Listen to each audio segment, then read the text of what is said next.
नमस्कार दोस्तों, स्वागत है आपका आपके अपने यूट्यूब चैनल मन अप स्टोरीज में। दोस्तों, ये कहानी चल रही है शराब और शबाब और इसके 6 पार्ट अपलोड हो चुके हैं। ये 7वां पार्ट है। तो चलिए दोस्तों, इस पार्ट को शुरू करते हैं। जैसे तैसे 2 घंटे और बीत गए और असलम आ गया। अच्छी बात यह थी कि वह अकेला ही था इस समय, उसके साथ और कोई नहीं था। जैसे ही उसने कमरे में प्रवेश किया, धीरज ने खुद को भी राजन के ऊपर लुढ़का दिया और विक्रम को मिस कॉल दे दी। असलम अंदर आया और 2 शराबियों को एक दूसरे के ऊपर लुढ़का देखकर मन ही मन बुदबुदाया, साले शराबी इतनी पी बैठे हैं कि इन्हें उठाना भी टेढ़ी खीर है। तभी राजन के फ़ोन की घंटी बज उठी। असलम ने फ़ोन उठाया तो उधर से आवाज़ आई, सुन राजन भाई, कोई आधे घंटे में हम राधा को और 2 और मस्त लड़कियों को लेकर आ रहे हैं। तुम देखोगे तो खुश हो जाओगे और वो तुम्हारा व्यवसायी दोस्त भी मस्त हो जाएगा। बेमिसाल हुस्न से भरपूर हैं दोनों लड़कियां, और चूंकि ये दोनों अपने घरों से भागी हुई हैं, इसलिए इनके वापस घर लौटने का तो कोई प्रश्न ही नहीं उठता। मतलब ये है दोस्त कि इस समय अगर इन्हें सिर्फ बढ़िया भोजन पानी और मस्ती मिलती रहे तो इतने में ही उनसे कुछ भी करवाया जा सकता है। तो असलम से दोनों का सौदा 22,000 में तय कर लिए। तो 21,000 मेरे और 1,000 तेरे कमीशन के हो जाएंगे। अब बोल, ठीक है ना? क्यों? जल्दी बोलना पागल, किस दुनिया में है? कहीं कुछ ज़्यादा तो नहीं पी ली? यहाँ दोनों पीकर लुढ़के हुए हैं तो बोलेंगे कैसे? मैं व्यवसायी असलम ही बोल रहा हूँ, अभी अभी आया हूँ। अगर माल मस्त है तो आप सौदा पक्का ही समझ लीजिए। आप आ जाओ, हम इंतज़ार कर रहे हैं, असलम ने कहा। ये दूसरा कौन है? कहीं धीरज तो नहीं है? और क्या दोनों टुन्न हैं? मैं नहीं जानता कि ये दूसरा कौन है, पर यहाँ इन दोनों के सिवा कोई नहीं है। दूसरे वाले की शर्ट रेड कलर और उसमें बटन गोल्डन कलर स्टील के तो नहीं है? हाँ, रेड कलर शर्ट और स्टील के ही बटन हैं। फिर तो वो धीरज ही है, राजन का दोस्त। दोनों एक नंबर के शराबी और जुआड़ी हैं। पैसा फेंको और तमाशा देखो, बस यही है इनकी पहचान। वैसे बड़े काम के हैं दोनों, क्योंकि पैसा देकर चाहे कुछ भी करवा लो इनसे। जबकि कुछ तो ऐसे नमक हराम होते हैं जो पैसे भी खा जाते हैं और काम भी नहीं करते हैं। सही कहा भाई आपने। मैं भी भरोसा करके ही आज के लिए और रुका हूँ, क्योंकि राजन ने कहा था कि उसकी बहन राधा आज ज़रूर आ जाएगी। वरना जो 8 लड़कियां हैं मेरे पास, उनको लेकर मैं कल ही मुंबई चला गया होता। फिर राधा की इतनी तारीफ की है उसने कि उसे देखने की मेरी बहुत इच्छा है। उसने मुझे बताया है कि पूरे गांव में सबसे खूबसूरत लड़की मेरी बहन राधा ही है। अब इतनी खूबसूरत लड़की को मैं भला कैसे छोड़ सकता था? असलम ने कहा। हाँ, ये बात तो सही है, विक्रम बोला। बस थोड़ी देर और रुक जा, फिर तुझे जन्नत की सैर करवाऊंगा। ये पक्का वादा है मेरा। थैंक्स मेरे भाई, असलम ने इतना ही कहा और फ़ोन कट गया। फिर कोई 15 मिनट के बाद ही एक जीप दरवाजे के सामने आकर रुकी, और इससे पहले कि असलम कुछ समझ पाता, विक्रम, 2-3 पुलिस वाले और 1-2 पत्रकार अंदर आए और आते ही उन्होंने असलम को दबोच लिया। फिर विक्रम ने एक झन्नाटेदार तमाचा उसके गाल पर ऐसा मारा कि दिन में ही उसे चांद तारे दिखने लगे और वो चक्कर खाकर वहीं गिर पड़ा। एक तमाचे में ये हाल? जरा सोच, जब पुलिस तुझ पर 3rd डिग्री इस्तेमाल करेगी तब क्या होगा तेरा और तेरी जवानी का? शायद अभी आपको मालूम नहीं है मैं कौन हूँ। मैं चाहूँ तो आपकी नौकरी तक खा सकता हूँ, इतनी पावर है मेरी। मंत्री तक मेरे इशारे पर चलते हैं। मंत्री भी तेरे इशारे पर चलते हैं। अरे पागल, जो मंत्री तेरे इशारों पर चलते होंगे उनका चरित्र तो तेरे से भी ज़्यादा घटिया होगा। क्यों? सही कहा ना? और सुन साले, जैसे तुझे केवल अपने धंधे से मतलब होता है ना, ऐसे ही इन मंत्रियों को भी सिर्फ अपनी कुर्सी से मतलब होता है। इसलिए अगर तेरे को यहीं खल्लास कर दूं तो क्या तेरे को कोई बचाने आएगा? और ये तो तेरे अपने मंत्री हैं, वो भी इस मीडिया से यही कहेंगे कि उन्होंने भी तेरे को कभी देखा ही नहीं और ना ही वो तेरे को जानते हैं। एक बात और भी सुन ले, क्या तुझे मालूम है कि मैं कैसे यहाँ तक पहुँचा? अरे तेरे ही एक मंत्री ने मुझे खबर दी और उसने ही तेरे को पकड़वाया है। और उसने इसलिए ऐसा किया क्योंकि उससे उसकी कुर्सी की पकड़ और भी मजबूत हो जाएगी। पर मैं तेरे को उसका नाम नहीं बताऊंगा। विक्रम ने अपनी इन बातों से हवा में तीर छोड़ा, जो बिल्कुल सही निशाने पर लगा, क्योंकि असलम यह सुनते ही बड़बड़ाया, मतलब ये मंत्री का बच्चा मेरे से ही गेम खेल रहा था। मैं उसे छोड़ूंगा नहीं। विक्रम जोर से हंसा। विक्रम की इस चाल से अब मंत्री जी भी उसकी जांच के दायरे में आ गए थे और कल की तारीख में उच्च स्तर पर इन लड़कियों की ब्लैकमेलिंग के पूरे रैकेट का पर्दाफाश होना था। और इस रैकेट से जुड़े कुछ मंत्रियों के भी चेहरे बेनकाब होने वाले थे, ये पक्की बात थी। विक्रम ये बिल्कुल नहीं चाहता था कि धीरज अदालत के चक्कर काटे, इसलिए वह दांव खेलकर उसने धीरज को और राजन को भी बचा लिया, क्योंकि असलम की तरफ से उन्हें अभयदान दे दिया। क्योंकि अगर असलम को इस सच का पता चल जाता कि उसको पकड़वाने में धीरज का हाथ था, तो ये असलम जेल में रहकर भी धीरज का जीना हराम कर सकता था और उसे अपने माफिया गुर्गों के द्वारा मरवा भी सकता था। विक्रम ने फिर पुलिस वालों को आदेश देते हुए कहा, तुम इस हरामखोर को लेकर पुलिस स्टेशन जाओ और जिन लड़कियों का इसने सौदा किया है उन्हें उनके माँ बाप को सौंप दो और उन्हें अच्छी तरह से समझा देना, ये कमीना असलम लड़कियों का दलाल है, जो तुम सबकी शादी करवाने तुम्हें मुंबई नहीं ले जा रहा था, बल्कि तुम्हें विदेशी मुल्कों में बेचने के लिए मुंबई ले जा रहा था। और मैं तब तक इन दोनों शराबियों को बड़े जेल में ले जाता हूँ, क्योंकि अगर ये तीनों साथ होंगे तो आपस में फिर कोई खिचड़ी पका सकते हैं। विक्रम ने ये कहते हुए उन्हें आंख मार दी, जिससे असलम को इस पूरी साजिश में धीरज और राजन पर रत्ती भर भी शक न हो। यस बॉस, उन्होंने कहा। और तब धीरज ने अपनी आंखें खोली और बोला, वाह यार, तूने तो कमाल कर दिया। मैं सबसे ज़्यादा इसी बात से परेशान था कि यद्यपि मैं एक अच्छा काम करने जा रहा हूँ, लेकिन मुझे इसके बदले में कोई धन दौलत मान सम्मान नहीं चाहिए। मुझे तो सिर्फ कानूनी कार्यवाही, कोर्ट कचहरी और बयानबाजी से मुक्ति चाहिए थी, और तूने इन मुसीबतों से मुझे साफ बचा लिया। बहुत बहुत शुक्रिया मेरे दोस्त। इतने में राजन को भी होश आ गया। तब उसे असलम के पकड़े जाने का पता लगा तो उसकी घींगी बंद गई। वो विक्रम से बोला, हमने कुछ नहीं किया माए बाप, हम तो उसे जानते भी नहीं थे। आप चाहे मेरा सारा पैसा रुपया ले लो, पर मुझे थाने में न ले जाओ। पर क्यों? क्यों ना ले जाऊं?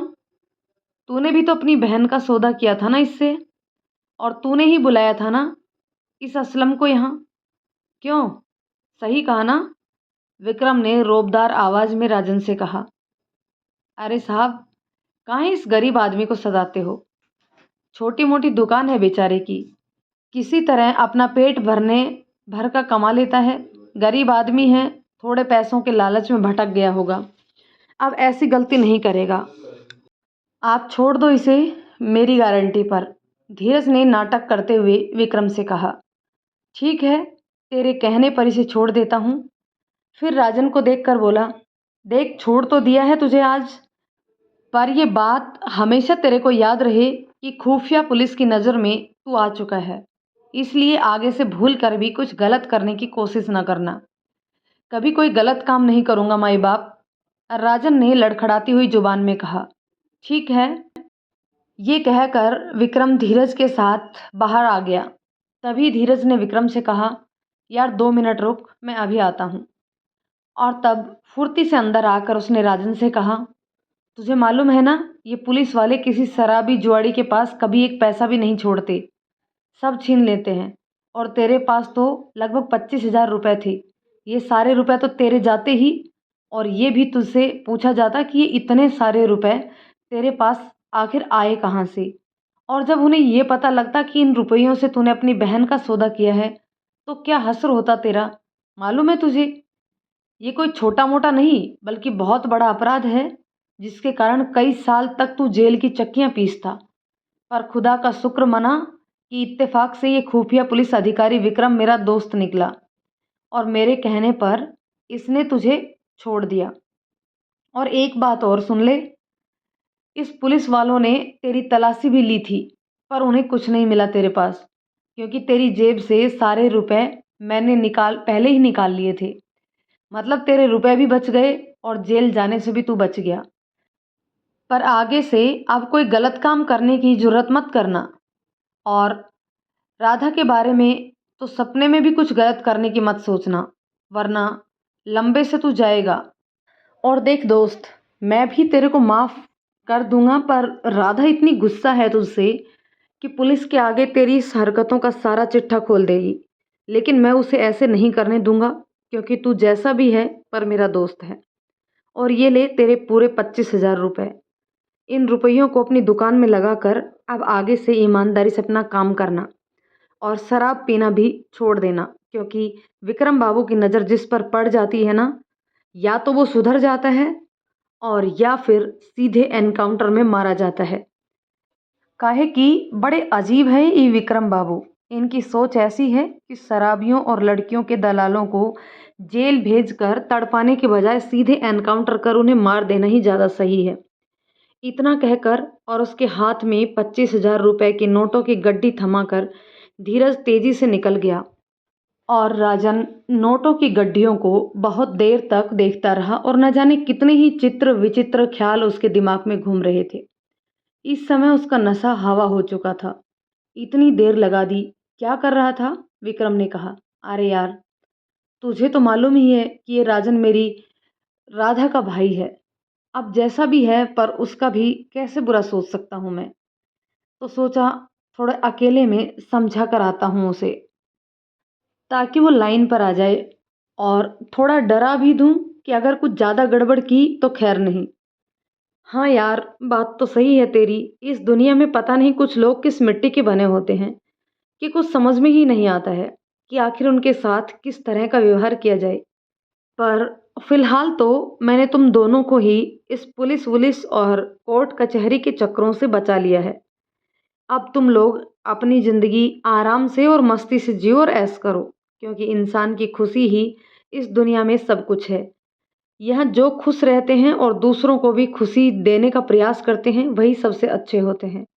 और इसका कारण यह है दोस्त कि यहाँ प्यार, मोहब्बत, पैसा आदि सब कुछ है, पर खुशी ही नहीं है। और यह खुशी बड़ी मुश्किल से किसी इंसान को नसीब होती है। बिल्कुल सही कहा तुमने। वैसे मेरी राधा भी एक ऐसी ही लड़की है जो खुद भी खुश रहती है और दूसरों को भी खुशी देने का प्रयास करती है, और इसलिए वो मुझे बहुत प्यारी है। पर आश्चर्य है कि उसके भाई राजन को इतनी खूबसूरत और हंसमुख लड़की की खुशी भी बर्दाश्त नहीं, जबकि वो उसकी सगी बहन है। लेकिन न जाने क्यों मुझे ऐसा लगता है कि कभी ना कभी वो भी सुधरेगा ज़रूर, और तब उसे अपनी गलतियों का एहसास होगा, और वो इस सच को भी स्वीकार करेगा कि ये शराब इंसान से रिश्तों को भी तोड़ देती है, अपनों को भी छोड़ देती है, और जोड़ देती है एक घटिया रिश्ता, मुफलिसी और बदनामी का, जो सिर्फ बुराई का प्रतीक है, पतन का प्रतीक है और विनाश का प्रतीक है। ऐसे शराब को तो हाथ लगाना भी गुनाह है, जो इंसान के दिमाग को ही डेड कर दे। ये शराब शराब नहीं, बल्कि मौत का पर्याय है। बहुत सही कहा तूने। पर इन पीने वालों को कौन समझाए? इन्हें तो बस पीने का बहाना चाहिए। विक्रम और धीरज अपने पूरे सफर में देश, दुनिया और समाज से जुड़ी बहुत सी बातें करते रहे। क्योंकि विक्रम सीआईडी क्राइम ब्रांच में एक अधिकारी था, इसलिए उसने क्राइम से जुड़े खूब सारे रोचक किस्से भी धीरज को सुनाए, और दिल्ली तक का सफ़र उनका बहुत अच्छे से कटा। दिल्ली जाकर धीरज ने विक्रम को अपने घर साथ चलने को कहा, तो विक्रम ने कहा कि आज नहीं, घर तो फुर्सत से ही कभी आऊँगा। अरे यार, इस दुनिया में फुर्सत इंसान को मिलती ही कब है? उसके लिए तो समय निकालना ही पड़ता है।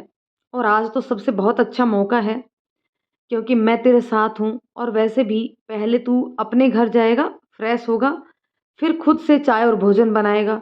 इन सब कामों में कम से कम 3 से 4 घंटे तो तुझे लग ही जाएंगे। अरे नहीं यार, इतना समय नहीं लगेगा। घर से थोड़ी दूरी पर एक अच्छा सा सस्ता होटल है, बस मैं तो वहीं चला जाता हूँ। अच्छी चाय और अच्छा भोजन मिल जाता है।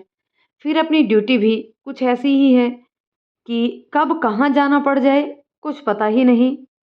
इसलिए घर का खाना तो वैसे भी मेरे नसीब में नहीं है। अगर ऐसी बात है दोस्त, तो अपनी माँ और बहन को क्यों नहीं साथ ले आते? बेचारे गांव में अकेले पड़े हैं और तेरे तो पिताजी भी नहीं हैं। हाँ दोस्त, सही कहा तूने। कैंसर की बीमारी ने उनकी जान ले ली। पर दोस्त, मेरी माँ और बहन को कभी बेचारी न कहना।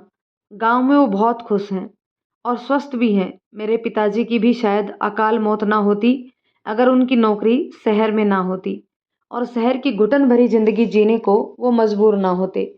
दोस्त, हम शहरी जीवन जीने के इतने अभ्यस्त हो गए हैं कि हमें ऐसा लगता है जैसे गांव में रहने वाले बहुत तकलीफ में हैं। न उनके पास हमारी तरह स्मार्टफोन है और ना ही शानदार टीवी और एसी और ना ही यहाँ के तरह मोमोज, पिज्ज़ा, कबाब, पराठे आदि बढ़िया बढ़िया लजीज व्यंजन हैं। और लाइट तो माशाअल्लाह रोज़ आँख मिचौली का खेल खेला करती है। जबकि अपने इस शहर में तो लाइट कभी जाती ही नहीं और अगर थोड़ी बहुत देर के लिए लाइट चली भी जाए तो हम इतना परेशान हो जाते हैं। तो ये गाँव वाले कैसे रहते होंगे घंटों घंटों बिना लाइट के? पर ऐसा नहीं है दोस्त। वहाँ के मस्त और प्राकृतिक हवा के आगे हमारे ये कूलर, पंखा, एसी सब फेल हैं। तभी तो आए दिन हम लोग कोई ना कोई बीमारी से त्रस्त हो जाते हैं, जबकि गांव के लोग हमेशा स्वस्थ और मस्त रहते हैं। बात तो तूने सही कही है यार। पर एक सच ये भी है कि हमने अपनी आवश्यकताएं इतनी बढ़ा ली हैं कि अब उनसे महरूम होना बहुत तकलीफ देह है। पर गांव के लोगों की आवश्यकताएं बहुत सीमित हैं, इसलिए उन्हें किसी भी चीज़ का अभाव नहीं सताता है। बहुत सही कहा तूने। एक दिल की बात तुझसे शेयर कर रहा हूँ दोस्त। मैं अक्सर सोचता हूँ कि काश तू मेरा भाई होता, क्योंकि तेरे और मेरे विचार कितने मिलते हैं, है ना? तू बहुत अच्छा है दोस्त, लेकिन शायद तुझे मालूम नहीं कि यहाँ बहुत से इंसान ऐसे भी हैं जो दोहरी जिंदगी जीते हैं। मेरा अभी सिर्फ बाहरी चेहरा ही तूने देखा है, पर अंदर से यार मैं भी कोई बहुत अच्छा इंसान नहीं हूँ और ना ही मैं दूध से धुला हूँ। मेरे अंदर भी बहुत सारी बुराइयां हैं और अगर अपनी सारी बुराइयां तेरे को बता दूं तो शायद तू नफरत करने लगेगा मुझसे और ये भी हो सकता है कि तू मुझे भी जेल में ठूंस दे। तेरी यह बात यद्यपि बहुत सही है कि यहाँ हर चेहरे के पीछे एक और चेहरा भी होता है। पर दोस्त, जिस तरह तूने इतनी आसानी से इस सच को स्वीकार कर लिया कि तुझमें भी बहुत सारी कमियां हैं, तो बस ये स्वीकारोक्ति ही की भावना ही इंसान को महान बना देती है। और दूसरी बात यह है दोस्त कि कभी कभी किसी इंसान की सिर्फ एक अच्छाई ही उसके लाखों गुनाहों को बख्श देती है। अब तूने असलम जैसे गुनाहगार को पकड़वा कर इतनी मासूम लड़कियों की जान बचाई है, तो समझ ले कि तेरे आज तक के सारे गुनाह उस परम पिता परमेश्वर ने माफ कर दिए। और ये जिंदगी का सबसे बड़ा सच है दोस्त। अगर इस सच को ये दुनिया समझ ले तो धीरे धीरे इस दुनिया से सारी बुराइयां ही खत्म हो जाएं, क्योंकि तब हर बुरा इंसान अपने जीवन में कुछ अच्छा करने को प्रेरित होगा, जिससे कयामत के दिन ऊपर वाला उस पर भी दया करे और दोजख के दुख से वो भी निजात पा सके। हाँ यार, सोच तो मेरी भी यही है और इसीलिए जब कुछ भी कभी भी अच्छा करने का मौका मुझे मिलता है तो उस अवसर को मैं गंवाना नहीं चाहता। यही तो अच्छा ही है तुझमें, विक्रम ने कहा और उससे अपने घर जाने की इजाज़त मांगी। ना ना, अब तो मैं अकेले घर नहीं जाने देने वाला, क्योंकि तेरा साथ छोड़ने का जी नहीं चाहता। इसलिए प्लीज़ मेरे घर चल, फ्रेश होकर और नाश्ता पानी भोजन करके ही अब तुझे जाने दूंगा। अरे नहीं यार, देख मेरे पास कोई कपड़े वपड़े भी नहीं हैं और कपड़े वपड़े नहीं हैं तो कोई बात नहीं, मेरे पास सब कुछ है। नए कपड़े, नया तौलिया भी है और राधा भी तुझे देखकर मुंह नहीं बनाएगी कि किसे मैं अपने साथ ले आया, बल्कि खुश होगी जब उसे मालूम होगा कि तेरी बहादुरी के कारनामे क्या हैं। और मेरी पत्नी भी तुझे देखकर बहुत खुश होगी, क्योंकि अपने घर का उसूल है अतिथि देवो भव। मतलब तू नहीं मानेगा। नहीं, बिल्कुल नहीं। ओके बाबा, चलता हूँ तेरे घर। हालांकि मेरे को लड़कियों और औरतों से बहुत डर लगता है, न जाने क्यों। ओह, फिर तो बहुत अच्छा हुआ जो तू मेरे घर चल रहा है, क्योंकि अब तुझे कभी भी किसी लड़की या औरत से मिलने पर डर नहीं लगेगा, और यह मेरा तेरे से वादा है। धीरज विक्रम के साथ जब अपने घर पहुंचा तो राधा दरवाजे पर ही उसका इंतजार कर रही थी। उसने मुस्कुराकर धीरज और विक्रम का स्वागत किया और बोली, आप लोग फ्रेश हो लें, तब तक मैं चाय नाश्ते का प्रबंध करती हूँ।